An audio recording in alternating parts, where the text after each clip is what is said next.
Council for India జాతీయ కన్వీనర్గా నూతనంగా పదవీ బాధ్యతలు చేపట్టిన ఆల్ఫా కృష్ణ.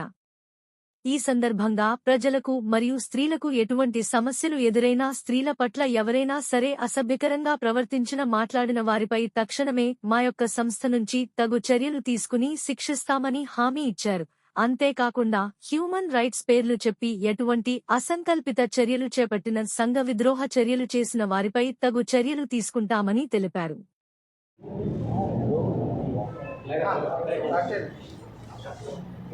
అందరికీ నమస్కారం. ప్రత్యేకించి మా ఆహ్వానాన్ని మన్నించి, తమ్ముడు ఒక నిమిషం, మా ఆహ్వానాన్ని మన్నించి వచ్చినటువంటి మీడియా మిత్రులందరికీ, ప్రింట్ మీడియా వారికి, ఎలక్ట్రానిక్ మీడియా వారికి, అదే సందర్భంలో మానవ హక్కుల రాష్ట్ర జాతీయ నాయకులకి అందరికీ కూడా వేదికను అలంకరించినటువంటి human rights council for India నాయకులందరికీ పేరు పేరున ధన్యవాదాలు తెలియజేస్తూ ఉన్నా. ముఖ్యంగా ఈరోజు హ్యూమన్ రైట్స్ జాతీయ కన్వీనర్గా నన్ను నియమించి నాకు ఈ బాధ్యతలు అప్పచెప్పినటువంటి పెద్దలు, జాతీయ ఫౌండర్ కమ్ చైర్మన్ అయినటువంటి చెన్నుపాటి శ్రీకాంత్ గారికి ఈ సందర్భంగా ధన్యవాదాలు తెలియజేసుకుంటా ఉన్నా. మరొక వ్యక్తి, జాతీయ జనరల్ సెక్రటరీ నందం నరసింహారావు గారికి కూడా ఈ సందర్భంగా ధన్యవాదాలు తెలియజేసుకుంటున్నా. మరొక వ్యక్తి, తమ్ముడు సౌత్ ఇండియా జనరల్ సెక్రటరీ తమ్ముడు చారి గారికి కూడా ఈ సందర్భంలో ధన్యవాదాలు తెలియజేసుకుంటా ఉన్నా. ముఖ్యంగా ఈ బాధ్యత భారతదేశంలో భారత రాజ్యాంగంలో ఉన్నటువంటి హక్కుల్ని సక్రమంగా నిర్వహించినప్పుడు, బాబాసాహెబ్ అంబేద్కర్ గారు రచించిన భారత రాజ్యాంగం ద్వారా సంక్రమించినటువంటి హక్కుల్ని, అతిపెద్ద ప్రజాస్వామ్య దేశమైనటువంటి భారతదేశంలో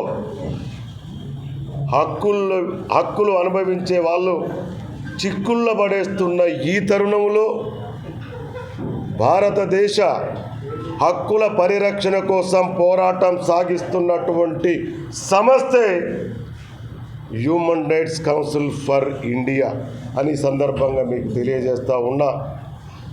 శ్రీకాంత్ గారి సారథ్యంలో, నరసింహారావు గారి సారథ్యంలో, చారి గారి ఆధ్వర్యంలో, మరి అనేకమైనటువంటి విశాఖ జిల్లాలో ఉన్నటువంటి మా నాయకులు, నా నాయకులు, మా అందరి నాయకులు వారి ఆధ్వర్యంలో అద్భుతమైనటువంటి సేవా కార్యక్రమాలు చేస్తూ, ఏ సేవ చేసినా, ఎవరు ఏ పందాలో వెళ్ళినా అంతిమంగా కావలసింది ప్రజలకు న్యాయం. ఆ న్యాయం చేయడంలో ఒక్కొక్కరు ఒక్కొక్క మార్గాన్ని ఎన్నుకుంటారు. కాబట్టి మేము మానవ హక్కుల సంఘం అనే మార్గాన్ని ఎన్నుకున్నాం. కాబట్టి ఈ సందర్భంగా మీకు నేను తెలియజేసేది ఏంటి అంటే, ఇంట గెలిచి రచ్చ గెలవాలనే సామెత ఒకటి ఉంది. జాతీయ కన్వీనర్గా నా మీద ఒక పెద్ద బాధ్యత ఉన్నప్పటికీ, మొట్టమొదటిగా విశాఖ జిల్లాలో హ్యూమన్ రైట్స్ కౌన్సిల్ ఫర్ ఇండియాని ఈ రాష్ట్రంలోనే అత్యధిక న్యాయకత్వం, సభ్యత్వం కలిగిన సంస్థగా విశాఖ ఉమ్మడి జిల్లాల్లో తీర్చిదిద్దడమే నా ముందున్నటువంటి ప్రధాన కర్తవ్యం. ప్రతి నియోజకవర్గ స్థాయిలో, ప్రతి జిల్లా స్థాయిలో, పార్లమెంటు స్థాయిలో, నగర స్థాయిలో కమిటీలు ఏర్పాటు చేసుకొని మా అందరితో సమన్వయం చేసుకొని ఎక్కడైతే హక్కులకు భంగం కలుగుతుందో, ఎక్కడైతే భారత రాజ్యాంగం ప్రసాదించినటువంటి హక్కుల్ని కాలరాసి హక్కులు అనుభవిస్తున్న వారిని చిక్కుల్లో పడేస్తే ఖబర్దార్. Human rights council for India Visakha జిల్లాలో ఉందనే సంగతి వాళ్లకు మర్చిపోవద్దని చెప్పి సందర్భంగా తెలియజేస్తూ ఉన్నా. మంచికి దగ్గరగా, చెడుకు దూరంగా, మానవత్వానికి దగ్గరగా మంచి చేయడానికే ముందుంటాను తప్ప హ్యూమన్ రైట్స్ కార్డ్ అంటే జేబులో పెట్టుకొని పోలీస్ స్టేషన్లోకి వెళ్ళి తగువులు తీర్చేది కాదు. మానవ హక్కుల సంస్థ అంటే అది కూడా ఒక సేవా సంస్థని మాత్రమే భావిస్తాం తప్ప వేరే విధంగా భావించమని చెప్పి కూడా ఈ సందర్భంగా మీకు తెలియజేస్తూ ఉన్నా. మీకు తెలుసు, తలా తోకలేనటువంటి మానవ హక్కుల సంఘాలు పుట్టగొడుగుల్లా పుట్టుకొస్తున్న ఈ తరుణంలో పెద్దలు శ్రీకాంత్ గారి ఆధ్వర్యంలో మరి ఒక ట్రాన్స్పరెంట్గా, ఒక నైతిక విలువలు కలిగినటువంటి సంస్థగా కేవలం 2 సంవత్సరాలలో ఈ దేశంలోనే ఆదర్శవంతమైనటువంటి హ్యూమన్ రైట్స్ కౌన్సిల్ ఫర్ ఇండియాను వారు కష్టపడి ఒక చక్కటి టీంని ఏర్పాటు చేసుకొని, ఏదో హ్యూమన్ రైట్స్ అంటే నామమాత్రపు సభ్యులను పెట్టి వసూలు చేసుకునే వసూలు రాజాలు కాదు, ఇది మానవత్వంతో కృషి చేసే వ్యక్తులమని చెబుతూ లాయర్లని, విలేకరులని, వ్యాపారస్తుల్ని, ఉమెన్స్ వారిని, రకరకాల వ్యక్తుల్ని చేర్చుకొని అన్ని రకాలుగా, అన్ని విధాలుగా మా ప్రజలకు సేవ చేస్తూ సేవా దృక్పథంతో ముందుకెళ్తున్నటువంటి శ్రీకాంత్ గారి దిశానిర్దేశంలో మేము పనిచేస్తాం. ప్రశ్నించే తత్వం ఉంటుంది. మేము తప్పు చేస్తే మీరు ప్రశ్నించండి, ఎవరైనా తప్పు చేస్తే మాకు సమాచారం ఇవ్వండి. మీరు మేము మనందరం కలిసి మిలిటెంట్ ఫైట్ చేసి సమాజంలో జరుగుతున్నటువంటి అన్యాయాలపైన, సమాజంలో జరుగుతున్నటువంటి హక్కుల భంగం పైన, సమాజంలో జరుగుతున్నటువంటి హక్కుల ఉల్లంఘన పైన సమరశీల పోరాటం సాగిస్తామని కూడా ఈ సందర్భంగా తెలియజేస్తూ ఉన్నా. సమన్వయం చేసుకుంటాం, అధికారులతో సమన్వయం చేసుకుంటాం, ప్రజలతో సమన్వయం చేసుకుంటాం. ప్రతి ఒక్కరి సూచన, దిశ, నిర్దేశం తీసుకొని మా కమిటీతో మేము ఆఫీస్ ప్రారంభించుకొని మంచి చెడు బేరు చేసుకొని ముందుకెళ్తామని కూడా మీకు హామీ ఇస్తున్నా. అంతేకాదు, మా దాంట్లో ఎవరైనా తప్పు చేసినా మానవ హక్కుల కార్డు పెట్టుకొని అక్రమాలు పాటుపడితే ఖబర్దార్, ఎంతటి వాళ్ళైనా సరే ఉపేక్షించేది లేదు, ఉండదని కూడా నేను తెలియజేస్తూ ఉన్నా. మరి అంతేకాదు, భవిష్యత్తులో మరి వాళ్ళ మారక ద్రవ్యాలు సిటీలో గంజాయి, రకరకాల అసాంఘిక కార్యక్రమాలు జరుగుతున్నాయి. వాటి మీద మా పెద్దలందరితో కూర్చొని ఒక ర్యాలీ కూడా మేము ఎన్ఈడి జంక్షన్లో చేయడానికి ప్లాన్ చేసుకుంటున్నాం. మీ మద్దతు కావాలి, మీ కోఆపరేషన్ కావాలి. మరి అంతేకాదు, అత్యంత దౌర్భాగ్యమైనటువంటి స్థితి ఏంటి అంటే, ముసలి వాళ్ళను, అన్నానికి నోచుకోలేని వాళ్ళను, వృద్ధుల్ని అనాథాశ్రయాల పేరు చెప్పి, అనాథాశ్రయం ఉందని చెప్పి ఆటోల్లో ప్రచారం చేస్తూ అనాథాశ్రయం ముసుగులో డబ్బులు వసూలు చేస్తూ అక్రమాలో పాల్పడుతున్నటువంటి, నేను అన్నిటినీ అంటం లేదు, కానీ ఎవరైతే అలాంటి ఆలోచనతో ఉండి చేస్తున్నారో తస్మాత్ జాగ్రత్త. Human rights council for India ఇవాళ విశాఖపట్నంలో ఉంది. ఇది గుర్తుంచుకోవాలని వాళ్ళకి హెచ్చరిస్తూ ఉన్నా. మంచి చేయండి, మేము మీతో ఉంటాం. పోరాటం చేయండి, మేము మీతో ఉంటాం. ప్రజల కోసం పోరాడండి, మేము మీతో ఉంటాం. అంతే తప్ప మిగతా అక్రమాలు అన్యాయాలు జరిగితే మాత్రం తస్మాత్ జాగ్రత్త, పరిణామాలు చాలా తీవ్రంగా ఉంటాయి.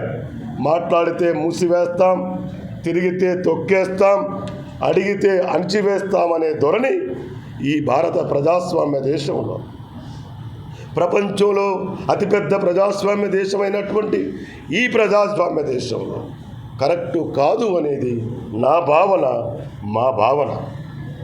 మాదంతా ఒకే కుటుంబం, ఒక కుటుంబంలోనే సమస్యలు ఉంటాయి. అయినప్పటికీ అన్నిటినీ అధిగమించి మేము పోరాటాలు చేస్తాం. క్షమించాలి, సేవలు చేస్తాం. ఆ సేవలు కొంతమంది పోరాటం అనుకోవచ్చు, నేనేం చేయలేను. కొంతమంది సేవ అనుకుంటారు, వాళ్ళని అభినందిస్తాను. అంతే తప్ప హక్కులను చిక్కుల్లో పడేస్తే మాత్రం పరిణామాలు చాలా తీవ్రంగా ఉంటాయని మీకు తెలియజేస్తూ ఉన్నా. నేను కూడా ఈ సందర్భంగా మీకు తెలియజేయదలుచుకున్నా, త్వరలోనే ఎన్ఏడి ప్రాంతంలోనే మంచి ఆఫీస్ ప్రారంభం చేసి ప్రతి కార్యక్రమం కూడా అక్కడి నుండే చేస్తారు. మా పెద్దలు రాష్ట్ర అధ్యక్షులు నానాజీ గారికి మరి వారు లేటుగా వచ్చారు, క్షమించండి.